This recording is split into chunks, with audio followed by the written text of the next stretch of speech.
Of Italy to Camp David. E aggiungo una cosa ancora. I would like to add one more thing. Sure. I consider that the flag of the United States not only a flag of a country, but is a universal message of freedom and democracy. Thank you, sir. This English is very good.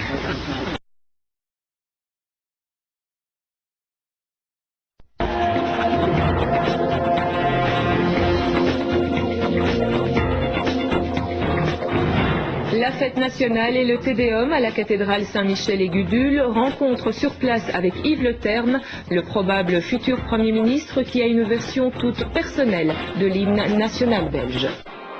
Un Te Deum bruxellois auquel assistait aussi Yves Le Terme, le formateur, probable futur Premier ministre. L'occasion de lui poser quelques questions sur la Belgique et son histoire. Les réponses sont assez déconcertantes. Reportage Jean-Michel Wanlin et Christophe de Borsu. Le Te Deum lance traditionnellement la fête nationale. Selon un sondage, un Belge sur 5 sait pourquoi cette fête a lieu le 21 juillet. Parmi les ignorants, le probable futur Premier ministre de Belgique. Il paraît que les Belges ne connaissent pas bien la Belgique. Est-ce que vous savez pourquoi on fête le 21 juillet le 21 juillet? C'est je crois, la proclamation de la Constitution? Non, c'est autre chose. C'est un rapport avec Léopold Ier. Pardon? C'est un rapport avec Léopold Ier. Ça doit être la désignation de Léopold Ier. Prestation de serment. Prestation de serment, voilà. La Brabançonne, vous la connaissez? Un peu, oui. Allez-y. Allons enfants de la patrie, le jour de gloire est... C'est vraiment la Brabançonne, ça. Pardon? La Brabançonne, c'est vraiment ça. Oh, je sais pas. Yves Le Terme a-t-il voulu plaisanter? Pas sûr, car quand à la fin du Te Deum, l'Assemblée entame la Marseillaise, la Brabançonne, il tente sa chance quelques secondes, puis plus rien. Pourtant, le texte était à disposition sur tous les sièges. Mais Yves Le Terme est très occupé, il téléphone même en plein office. À la sortie, sans doute conscient de sa gaffe à notre micro, il nous ignore. Sur le terme de la Brabançonne, c'est pas encore tout à fait ça. Le formateur s'entretient ensuite amicalement avec son sans doute futur collègue Didier Renders. Puis il s'en va rapidement. Pour éviter la longue file des voitures de personnalités, son chauffeur n'hésite pas à faire demi-tour dans une rue à sens unique. La police militaire laisse faire. Cet après-midi, autre grand rendez-vous, le défilé militaire. Mais Yves Le Terme est absent, il travaille à sa note de formateur, nous dit-on. À leur test, les autres responsables de ce pays savent-ils mieux qu'Yves Le Terme ce qu'on commémore le 21 juillet? Eh bien, absolument pas. C'est la commémoration d'une victoire, en l'occurrence lorsque les différents peuples des provinces belges de l'époque, sud des Pays-Bas, se sont rebellés contre l'occupant hollandais. C'est pas que c'est la prestation de serment de Léopold Ier, tout simplement? Écoutez, c'est une bonne chose si c'est le cas. Je suis davantage attaché à l'histoire des peuples que celle des rois. Pourquoi fête-t-on le 21 juillet le 21 juillet? Le 21 juillet, parce que c'est la fête nationale de notre pays. Mais pourquoi est-ce aujourd'hui, le 21 juillet? Quelques minutes plus tard, le Premier ministre revient vers nous, il a réfléchi ou s'est informé. La prestation de serment. De qui? De Léopold I. C'était même le 21 juillet 1831.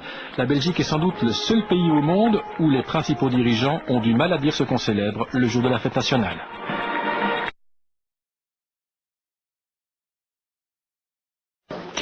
Et puis, je ne résiste pas à l'envie de vous montrer le début de la conférence de presse tenue par le président français Nicolas Sarkozy à l'issue de ce sommet.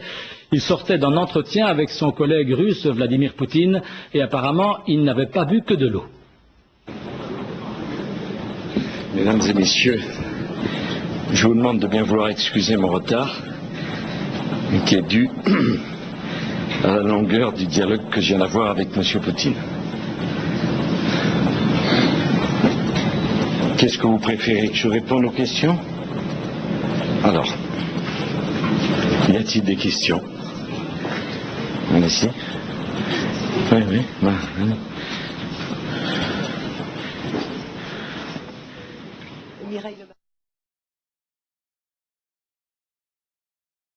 Se va a licitar un sistema de vuelos espaciales mediante el cual desde una plataforma que quizás se instale en la provincia de Córdoba esas naves espaciales van a salir de la atmósfera, se van a remontar a la estratosfera y desde ahí elegir el lugar a donde quieran ir. De tal forma que en 1 hora y media podemos estar desde Argentina, en Japón, en Corea o en cualquier parte del mundo.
Я сделал все, что мог.